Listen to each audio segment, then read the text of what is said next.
കാറ്റത്തെ കിളിക്കൂടിൻ്റെ അടുത്തയാഴ്ചയിലെ promo വിശേഷങ്ങളിലേക്ക് എല്ലാവർക്കും സ്വാഗതം. വീഡിയോ ആദ്യമായി കാണുകയാണെങ്കിൽ സപ്പോർട്ട് ചെയ്ത് സബ്സ്ക്രൈബ് ചെയ്ത് ലൈക്ക് ചെയ്യാൻ മറക്കല്ലേ.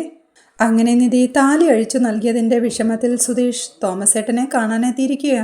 താലിയുടെ പ്രാധാന്യത്തെക്കുറിച്ച് അവൻ ചോദിക്കേ, ദാമ്പത്യ ജീവിതത്തിൽ താലിക്ക് വളരെയധികം പ്രാധാന്യമുണ്ടെന്നും താലിയില്ലാതെ കല്യാണം കഴിക്കാൻ പറ്റില്ലല്ലോ എന്നും താലിക്ക് പെണ്ണുങ്ങൾ വളരെയധികം മതിപ്പ് കൊടുക്കാറുണ്ടെന്നും തൻ്റെ അമ്മ തന്നെ താലിയുടെ കൊളുത്തു പൊട്ടിയ സമയത്ത് വളരെയധികം ടെൻഷനാവുന്നത് കണ്ടിട്ടുണ്ടെന്നും തോമസ് ചേട്ടൻ പറയേ, അത്രത്തോളം മഹത്വമാണല്ലേ പെണ്ണുങ്ങൾ താലിക്ക് നൽകുന്നതെന്ന് സുധീഷും ചോദിക്കുന്നുണ്ട്. അങ്ങനെ മഹത്വം നൽകേണ്ട ഒന്നാണ് നിധി വലിച്ചെറിഞ്ഞത്. അതവൾ അഴിച്ച് എൻ്റെ കയ്യിലേക്ക് വെച്ചു തന്നുവെന്ന് സുധീഷ് പറയേ, നിങ്ങൾക്കിടയിൽ വീണ്ടും വഴക്കായോ?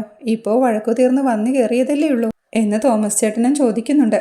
അതെ തോമസ് ചേട്ടാ, അവൾ ആ താലി അഴിച്ച് എൻ്റെ കയ്യിൽ തന്നത് എനിക്ക് താങ്ങാവുന്നതിലും അപ്പുറമാണെന്ന് പറഞ്ഞ് സുധീഷ് വിഷമത്തോടെ ഇരിക്കെ തോമസ് ചേട്ടൻ അത് കേട്ട് പൊട്ടിച്ചിരിക്കുകയാ. അത് കണ്ട് സുധീഷും എൻ്റെ ഈ ട്രാജഡി സ്റ്റോറി കേട്ട് തോമസ് ഏട്ടൻ ചിരിക്കുന്നോ എന്ന് ചോദിക്കേ, ചിരിക്കാതെ പിന്നെ എൻ്റെ ഭാര്യയും ഇങ്ങനെയാ, എന്തേലും വഴക്കുണ്ടായ അപ്പ താലി ഊരി എൻ്റെ മുഖത്തേക്കെറിയും. ഗോൾഡായതുകൊണ്ട് സൂക്ഷിച്ചു വെക്കാനും പറയും. ഞാനത് അപ്പോൾ തന്നെ എൻ്റെ കഴുത്തിലണിയും. അതിൻ്റെ ഒരു സെൽഫി എടുത്ത് വൈഫിന് അയച്ചു കൊടുക്കും. അത് കാണുമ്പോഴേ അവൾ ഹാപ്പിയാവും എന്ന് തോമസ് ചേട്ടൻ ചിരിയോടെ പറയേ. സത്യമാണോ തോമസ് ചേട്ടാ, ഇടയ്ക്കിടെ ഇങ്ങനെ താലി അഴിക്കാറുണ്ടോ എന്ന് സുധീഷും അമ്പരപ്പോടെ ചോദിക്കുക. അതേടാ സുധീഷേ, നീ ഇപ്പോൾ ഏത് കാലത്താ ജീവിക്കുന്നത്? താലി തൊട്ടുതൊഴുത് ജീവിക്കുന്ന പെണ്ണുങ്ങളൊക്കെ എൻ്റെ അമ്മയുടെ കാലത്തായിരുന്നു. ഇപ്പോൾ അങ്ങനെയുള്ള സ്ത്രീകളൊന്നുമില്ല എന്നൊക്കെ തോമസ് ചേട്ടൻ അവനെ ആശ്വസിപ്പിക്കേ. അവളെന്നെ എന്നേക്കുമായി ഉപേക്ഷിച്ചൊരു ഫീലിംഗാ എനിക്കെന്ന് സുധീഷും ടെൻഷനോടെ പറയുകയാ.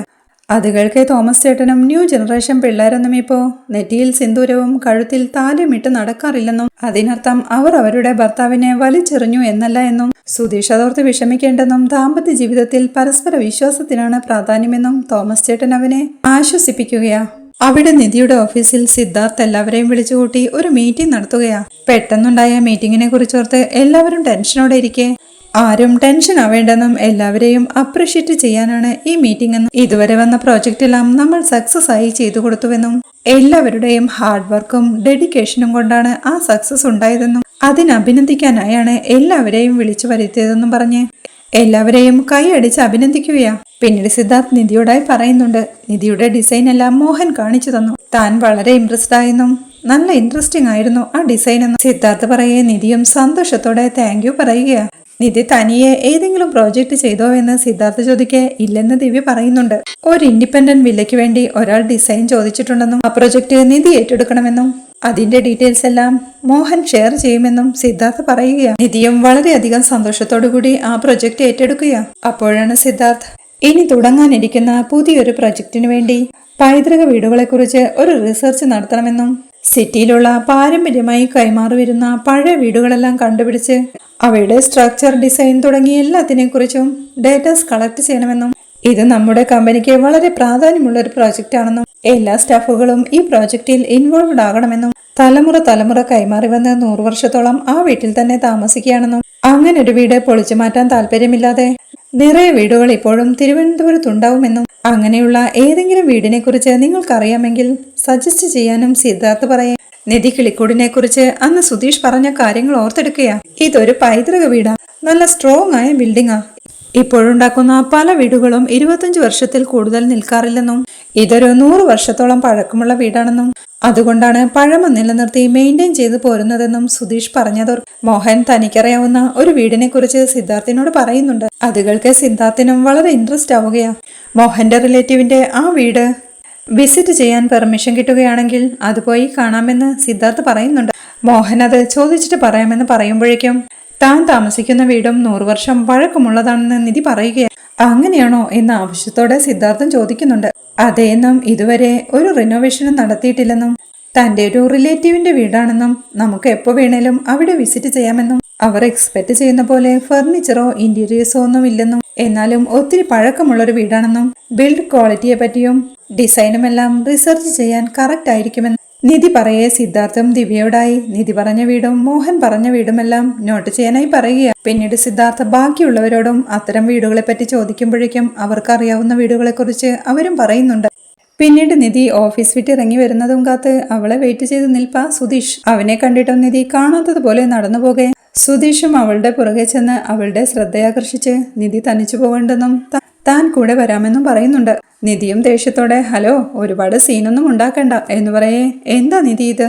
ഞാൻ നിധിയോട് വഴക്കുണ്ടാക്കാൻ വന്ന പോലെയാണല്ലോ സംസാരിക്കുന്നത് എന്നവൻ ചോദിക്കേ.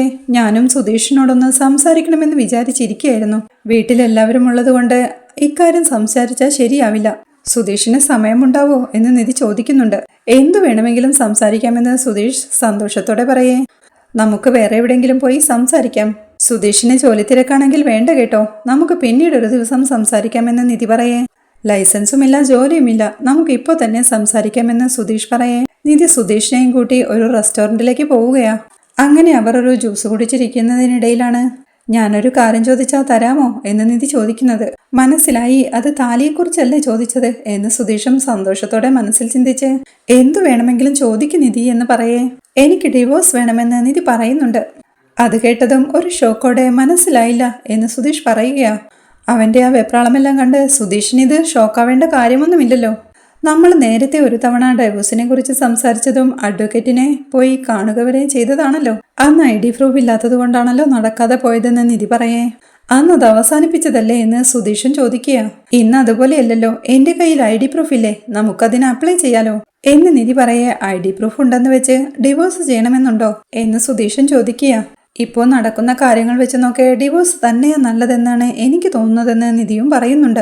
അങ്ങനെ ഡിവോഴ്സിനെ കുറിച്ച് ചിന്തിക്കാൻ മാത്രം എന്താ ഇപ്പോൾ നടന്നതെന്ന് സുധീഷും ടെൻഷനോടെ ചോദിക്കുന്നുണ്ട്.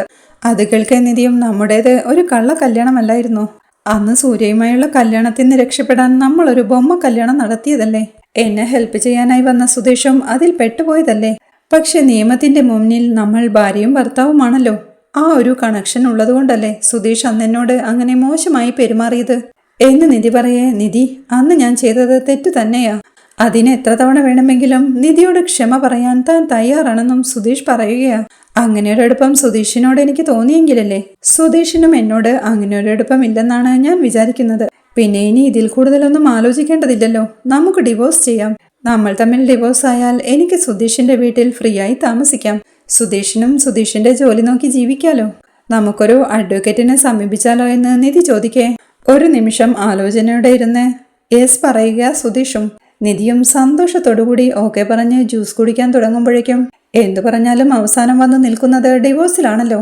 എനിക്കിവളെ ഇഷ്ടാണെന്ന് ഇവൾക്ക് അറിയാത്തതാണോ അതോ അറിയാത്തതുപോലെ നടിക്കുകയാണോ എന്നൊക്കെ അവൻ ചിന്തിക്കുന്നുണ്ട്. പിന്നീട് അവർ റെസ്റ്റോറന്റിൽ നിന്ന് ഇറങ്ങി നടന്നു വരുന്നതിനിടയിലാണ് കപ്പിൾ ചലഞ്ചുമായി ഇൻസ്റ്റഗ്രാം ഇൻഫ്ലുവൻസേഴ്സ് എത്തുന്നത്. പരസ്പരം ഇഷ്ടങ്ങളും അനിഷ്ടങ്ങളും മനസ്സിലാക്കുന്ന കപ്പിൾസിന് ഗിഫ്റ്റ് കൊടുക്കുമെന്ന് പറയേ സുധീഷും നിധിയും ആ ചലഞ്ചിൽ പങ്കെടുക്കുന്നുണ്ട്. നിധിയെക്കുറിച്ചുള്ള ചോദ്യങ്ങൾക്ക് സുധീഷും സുധീഷിനെ കുറിച്ചുള്ള ചോദ്യങ്ങൾക്ക് നിധിയും കറക്റ്റായി ആൻസർ പറയുന്നതോടെ പെർഫെക്റ്റ് കപ്പിളിനുള്ള ആ ഗിഫ്റ്റിന് അർഹരാകുകയാ സുധീഷും നിധിയും. പിന്നീട് അവർ വീട്ടിലെത്തുമ്പോഴേക്കും ചായ എടുക്കട്ടെ എന്ന് സുഭാഷ് ഏട്ടൻ ചോദിക്കുന്നുണ്ട്. ഇപ്പോഴൊന്നും വേണ്ടെന്നും ഫ്രഷായി വരട്ടെ എന്നും പറഞ്ഞ് നിധി തന്റെ റൂമിലേക്ക് പോവുകയാ. അപ്പോഴാണ് വിഷമത്തോടെ അവിടെ ഇരിക്കുന്ന സുധീഷിനെ എല്ലാവരും ശ്രദ്ധിക്കുന്നത്. എന്തുപറ്റി സുധീഷ് എന്ന് സുഭാഷ് ഏട്ടൻ ചോദിക്കേ. ഒന്നുമില്ലെന്ന് സുധീഷും. ഒന്നുമില്ലേ, മുഖത്ത് ആകെ ഒരു വാട്ടം പോലെ ഉണ്ടല്ലോ, എന്തെങ്കിലും അസുഖമുണ്ടോ എന്ന് ചോദിച്ച് അവന്റെ ദേഹത്തെല്ലാം തൊട്ടു നോക്കുകയാ. ഇല്ല സുഭാഷ് ഏട്ടാ, അതൊന്നുമില്ലെന്ന് സുധീഷ് പറയുമ്പോഴേക്കും അല്ല സുധീഷ് ഏട്ടാ, നിങ്ങൾ രണ്ടുപേരും ഡേറ്റിങ്ങിന് പോയതായിരുന്നോ എന്ന് നികേഷും ചോദിക്കുക. അതൊന്നും അല്ലടാ എന്ന് പറഞ്ഞ് സുധീഷ് വീണ്ടും ടെൻഷനോടെ ഇരിക്കേ. ഹരീഷും ഒന്നും മിണ്ടാതെ അവനെ ശ്രദ്ധിച്ചുകൊണ്ട് നിൽപ്പാ. എന്തെങ്കിലും പ്രശ്നമുണ്ടോ, രണ്ടുപേരും തമ്മിൽ വഴക്കായോ എന്ന് സുഭാഷ് ഏട്ടൻ ചോദിക്കുക. അങ്ങനെയൊന്നുമില്ല സുഭാഷ് ഏട്ടാ, ചെറുതായി തലവേദനിക്കുന്നുണ്ട്, അതാണെന്ന് സുധീഷ് പറയേ. തലവേദനയാണോ, എന്നാ പിന്നെ ഞാനൊരു ചായ ഉണ്ടാക്കിക്കൊണ്ടുവരാം എന്ന് പറഞ്ഞ് സുഭാഷ് ഏട്ടൻ പോവാൻ തുടങ്ങുമ്പോഴേക്കും അതൊന്നും വേണ്ട സുഭാഷ് ഏട്ടാ, അത് മാറിക്കോളുമെന്ന് പറഞ്ഞ് സുധീഷ് അവിടെ ഇരിക്കുമ്പോഴാണ് നിധി അങ്ങോട്ട് വന്ന് സുഭാഷ് ഏട്ടാ, നാളെ എന്റെ ഓഫീസിലുള്ളവർ ഈ വീട് കാണാമെന്ന് വന്നോട്ടെ എന്ന് ചോദിച്ചിട്ടുണ്ട്, വരാൻ പറയട്ടെ എന്ന് നിധി ചോദിക്കേ. വരാൻ പറ മോളെ, ഇതൊക്കെ ചോദിക്കാൻ എന്തിരിക്കുന്നു, അവർ വരട്ടെ എന്ന് സുഭാഷ് സന്തോഷത്തോടെ പറയാ. എന്താ എടതി, എന്തെങ്കിലും വിശേഷമുണ്ടോ, വീട് കാണാനൊക്കെ വരുന്നു എന്ന് നികേഷും സംശയത്തോടെ ചോദിക്കേ. ഹരീഷും ചോദിക്കുന്നുണ്ട്, സുഭാഷിന് എന്തിനാ പെട്ടെന്ന് ഇങ്ങോട്ട് വരാൻ പറഞ്ഞത്, അവർ ഈ വീട്ടിലേക്കാ വരുമെന്ന് പറഞ്ഞത്, നമ്മുടെ ഈ പഴയ വീട്ടിലേക്ക് എന്നവൻ പരിഭ്രമത്തോടെ പറയുമ്പോഴാണ് സുഭാഷിനും അക്കാര്യം ഓർമ്മ വരുന്നത്. സുഭാഷ് എന്തോ പറയാനായി തുടങ്ങുമ്പോഴേക്കും സുഭാഷ് ഏട്ടൻ ഒന്നും പറയണ്ട, അവർ നമ്മുടെ വീട് കാണാൻ തന്നെയാ വരുന്നത്.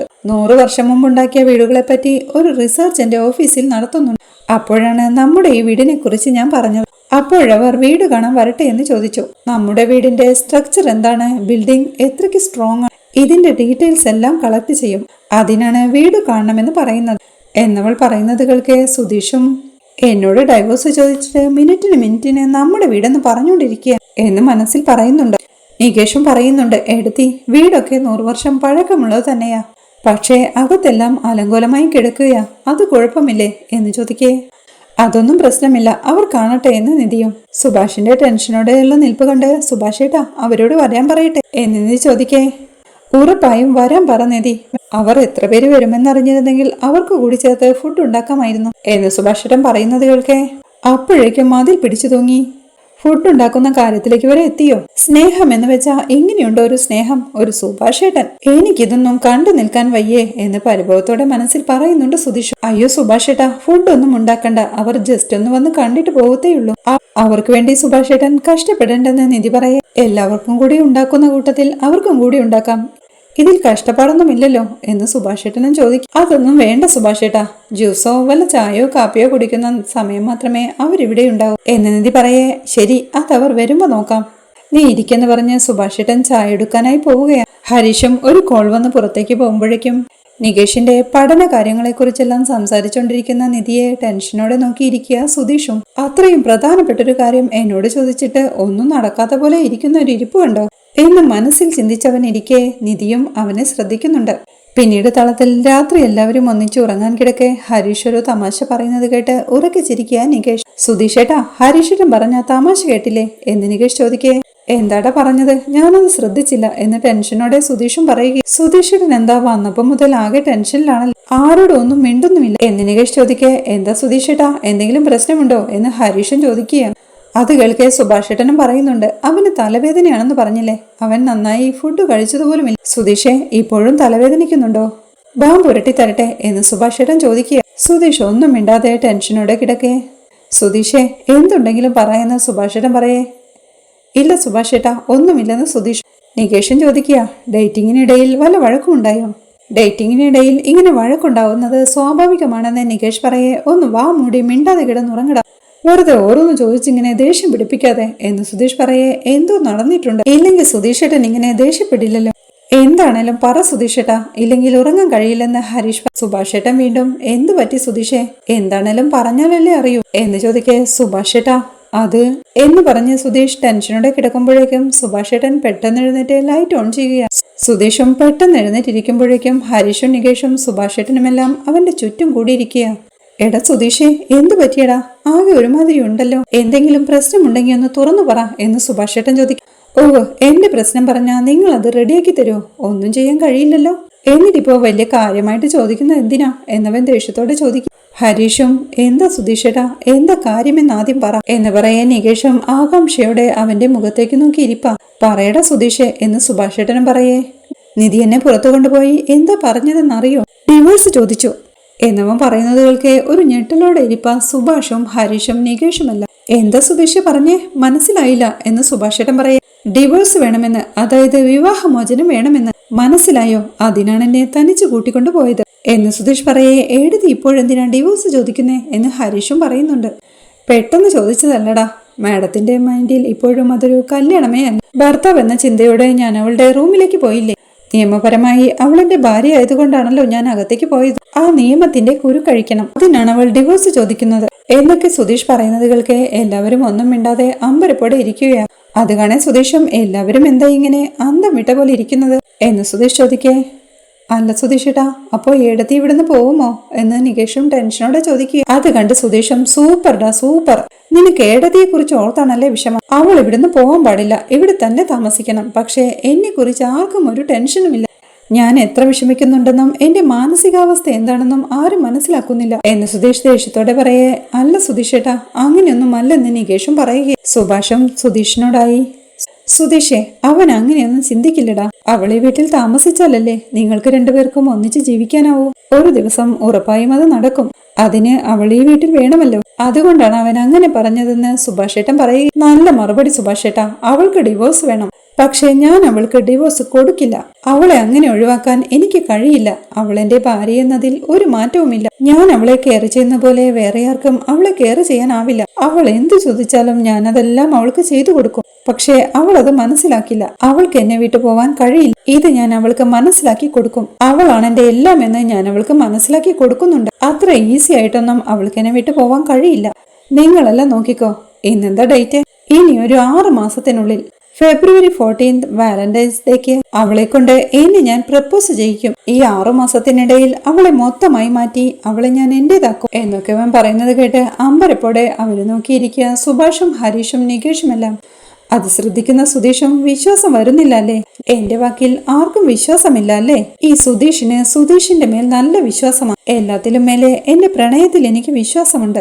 എനിക്ക് അവളെ അത്രമാത്രം ഇഷ്ടമാണെന്ന് അവൾക്കറിയില്ല. കുഴപ്പമില്ല, പക്ഷേ അതെനിക്കറിയാമല്ലോ. അവൾ എന്റെ കയ്യിൽ നിന്ന് ഡിവോഴ്സ് വാങ്ങിച്ചാലും ഇനിയൊരു 6 മാസത്തിനുള്ളിൽ അവൾ എന്നെ പ്രപ്പോസ് ചെയ്യുന്നത് ഞാൻ നിങ്ങൾക്ക് കാണിച്ചു തരും എന്നുറപ്പിച്ചു പറഞ്ഞ് സുധീഷ് എഴുന്നേറ്റ് ലൈറ്റ് ഓഫ് ചെയ്ത് ഉറങ്ങാനായി കിടക്കുകയാണ്. സുഭാഷും ഹരീഷും നികേഷും എല്ലാം അവന്റെ കൂടെ കിടക്കുമ്പോഴേക്കും മൂടി പുതച്ച് കിടക്കുകയായിരുന്ന സുധീഷിനെ നികേഷ് വീണ്ടും ടെൻഷനോടെ സുധീഷ് ഏട്ടാ എന്ന് തോണ്ടി വിളിക്കുന്നുണ്ട്. നീ പേടിക്കുകയൊന്നും വേണ്ട നികേഷേ, അവള് ഡിവോഴ്സ് മാത്രമേ ചോദിച്ചുള്ളൂ. വീട് വിട്ടു പോകുമെന്നൊന്നും പറഞ്ഞില്ല. നിന്റെ ഏട്ടത്തിയമ്മ, നിന്റെ ചേട്ടന്റെ അനിയത്തി ഈ വീട്ടിൽ തന്നെ ഉണ്ടാകും. അവൾ എന്നോട് ഡിവോഴ്സ് മാത്രമേ ചോദിച്ചുള്ളൂ. നീ അതോർത്ത് ടെൻഷൻ ആവണ്ട, നല്ല സമാധാനമായിട്ട് ഉറങ്ങും എന്ന് പറഞ്ഞ് സുധീഷ് വീണ്ടും മൂടി പൊതിച്ച് കിടക്കുമ്പോഴേക്കും സുധീഷ് ഏട്ടാ അതല്ല എന്ന് നികേഷ് വീണ്ടും പറയാൻ ശ്രമിക്കുന്നുണ്ടെങ്കിലും നീ ഇനി ഒന്നും പറയണ്ട, ഒന്നും മിണ്ടാതെ കിടന്നുറങ്ങാമോ? ഉറങ്ങെന്ന് പറഞ്ഞ് സുധീഷ് വീണ്ടും മൂടി പൊതിച്ച് കിടക്കുക. ടെൻഷനോടെ ഉറങ്ങാനാവാതെ കിടപ്പ സുഭാഷും ഹരീഷും നികേഷുമെല്ലാം.